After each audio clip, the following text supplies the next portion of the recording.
Hello, my name is Paula Anderson, and today we're going to be talking with Kathleen Stevens and Trejee Tidwell, who are 2019 ImagineU participants. So we're going to start off by you telling us guys how your experience has been in this program. So Kathleen. Um, well, I mean, I'm an artist, so I'm coming into this without any business background, really. And I came in because I'm worried about how I'm going to make a living after I graduate. Like, how am I going to make a living as an artist? Okay. And so coming in, I was like, one of my biggest fears is what was I going to do after I graduated? How was I going to support myself and my son? And I don't feel nearly as afraid about that as I did. Okay. So this has been really important for me in terms of, like, hey, I can actually do this. I can actually make a living after I get out. So what did you think the program was going to be about before you actually started going through the day-to-day process? Well, I knew it would be about,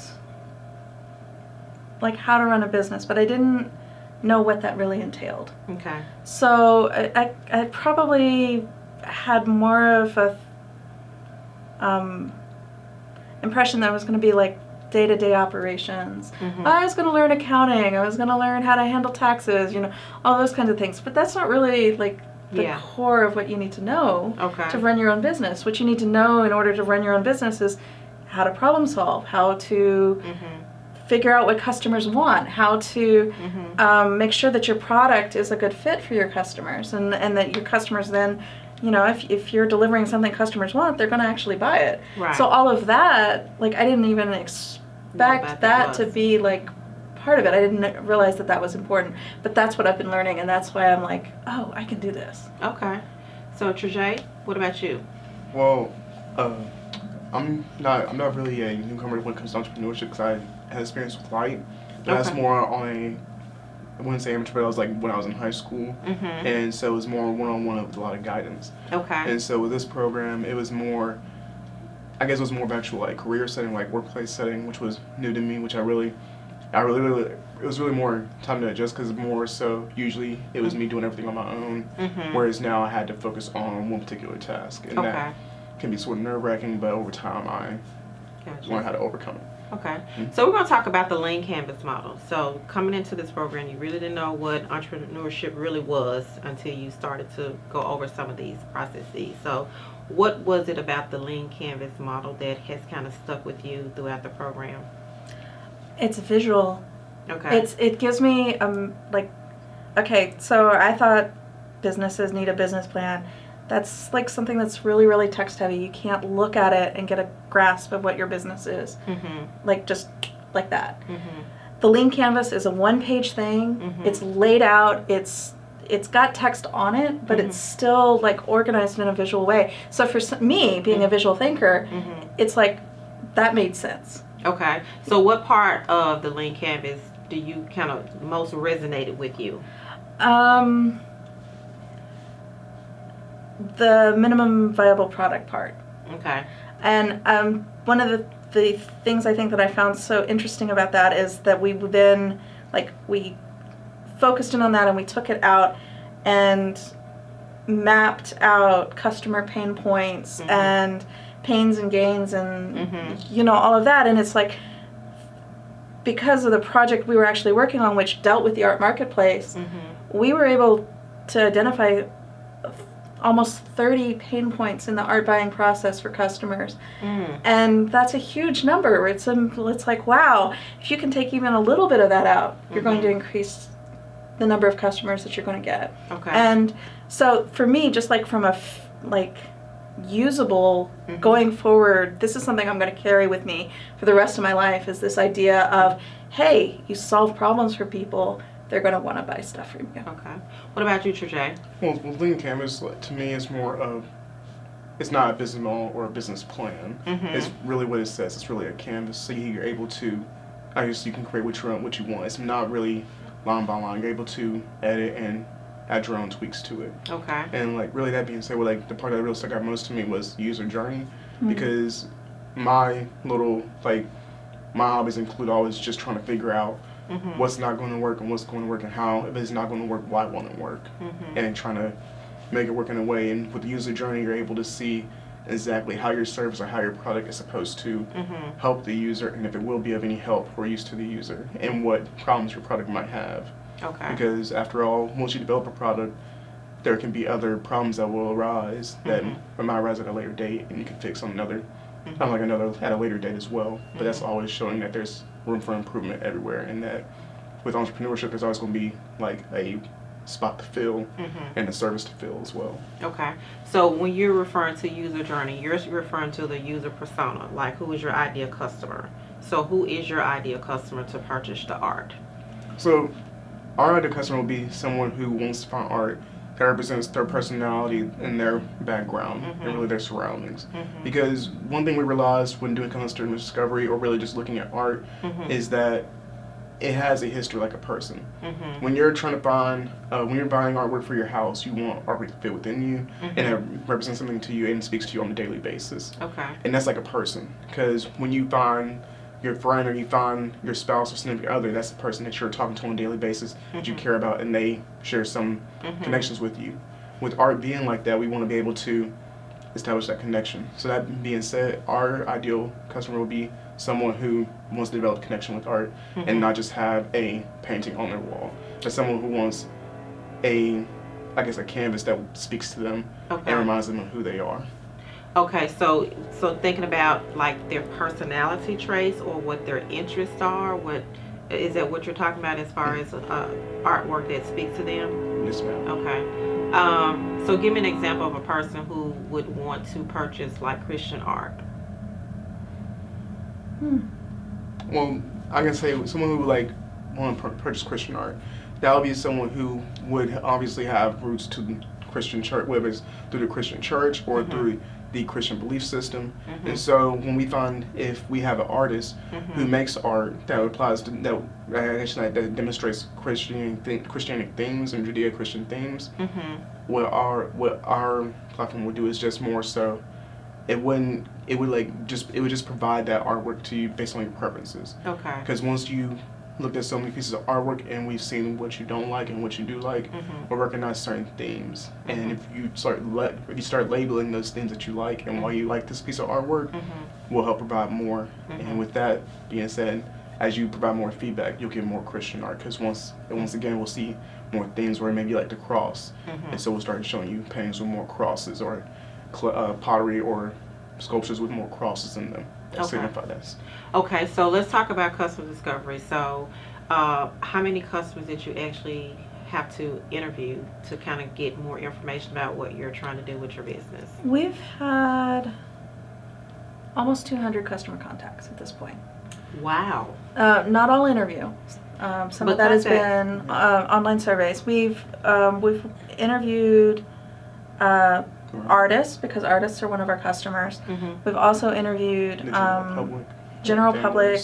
We went to the main library and surveyed people there. We went to Crosstown Concourse and surveyed people there, or interviewed people there. And then we also went to arts institutions that are in the Memphis area, both educational ones like the University of Memphis and Memphis College of Art, and ones that are engaged in the community like Crosstown Arts.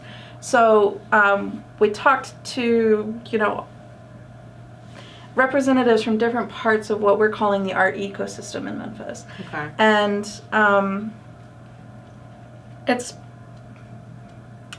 it's split fairly equally between artists and people who aren't artists but like art. Okay. It's fairly even. It's one of those things where it's kind of ongoing. So what were your findings from the artists? What do they want? Well, a huge finding from the art side is that there are very, very few artists, especially in the Memphis area, who are making a living from their artwork. Okay.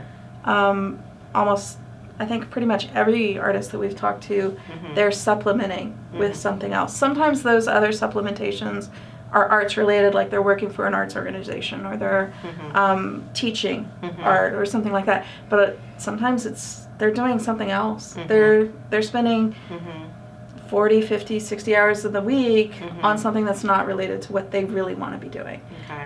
That's their And- passion. Yeah. Okay. So, some of that is the mechanism. I mean, very few people are able to be represented in traditional gallery systems. Mhm. And if you're not in a traditional gallery, then Mhm. you're not getting that marketplace to sell in. Okay. So it's a marketplace access issue for the artists. Okay. So is that the problem that you're trying to solve? Yeah. Is to have Yeah. more access, and so that people will know what artists are actually offering Mm-hmm. pictures and It's a renderings? problem from both sides because pretty much everybody that we've talked to liked art, they wanted to access art, they wanted to buy art. Mm-hmm. Most of the people we talked to didn't go to galleries. Mm-hmm. So the gallery marketplace wasn't working for most of the artists that we talked to. It wasn't working for almost all of the customers that we talked to. Okay, so a gallery, I'm sure their pieces are very expensive. That's part of the problem, yes, Okay. for people. So to actually purchase a piece of artwork off of an app, it would be way less expensive, right? We're one of the reasons why gallery prices are so high is that the gallery is taking a commission, Mm-hmm. and the commissions will range from 40 to 60% of the total sales price. Really? Yeah. So the artist has to price much higher because they're not getting very much of that. Right. And then they're not necessarily able to sell at volume because they may have one show a year. Mm. They may only have at most 30 pieces in there. Okay. And then that's supposed to be their income for a year or 2 years or, however long it takes for them to create Mm-hmm. work or to get a slot for that next show. So Now, are you saying 30 pieces for one artist or just for one artist in a Okay. show. Okay. And so the economics for the artist side of it is not very Mhm. promising. Right.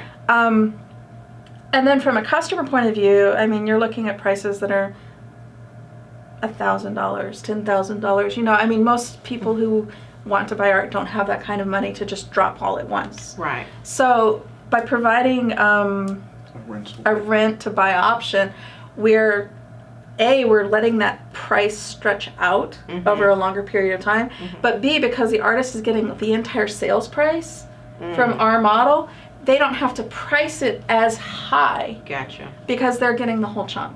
Okay. All we're doing is we're charging a transaction fee, Okay. and that's exactly like what a shipping and handling fee on Amazon would be. So like 10%. It's not even set at a percentage. It's Okay, a flat fee. Okay. Okay. So let's talk about teamwork. Mm. So you came into this program not knowing who you were going to work with, and so you got paired up with introverts and extroverts. We So- only have introverts on our team. Oh, okay. The closest person we would have to extrovert will be Jahari. Yeah. Because when it came to doing customer discovery and just really just drawing people in, Mm-hmm. Jahari was always the one to go up there and just start speaking to them and drawing them into our table. While Okay. me and Kathleen and so we had someone else assisting us in customer discovery, and we would just sit there and ask them questions. Okay. So working as a team. So I know Mm-hmm. that you guys don't always agree on every single idea or what you want to do. So what are some of the challenges that you face, where you have to be on one accord as a team? The one I want to talk about the most, I think, is I'm the artist. Right. So I'm trying to explain what the problems are, why this is such a big issue to the rest of my team.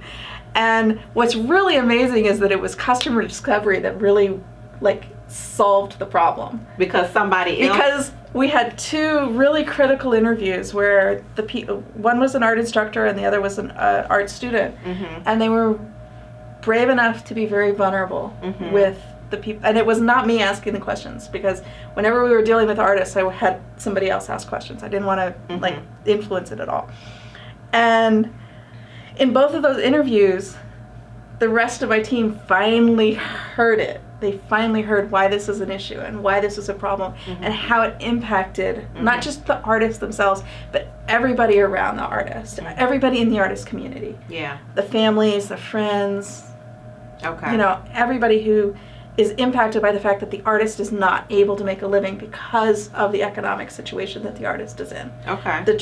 The way the marketplace is structured. Mhm. And so it was like after those 2 interviews, my team was like, okay, we get it. Okay. So sometimes it takes an outsider to come and explain stuff. You hear it a lot differently. So Trejee, what is your major? I'm a business information technology. I'm a business information technology major. Okay, so how has it been for you to work alongside creatives since you're a science person? So with that, that being said, like I was in the band in high school and throughout, and for 2 years, like ever since I was on the drum line except for last year.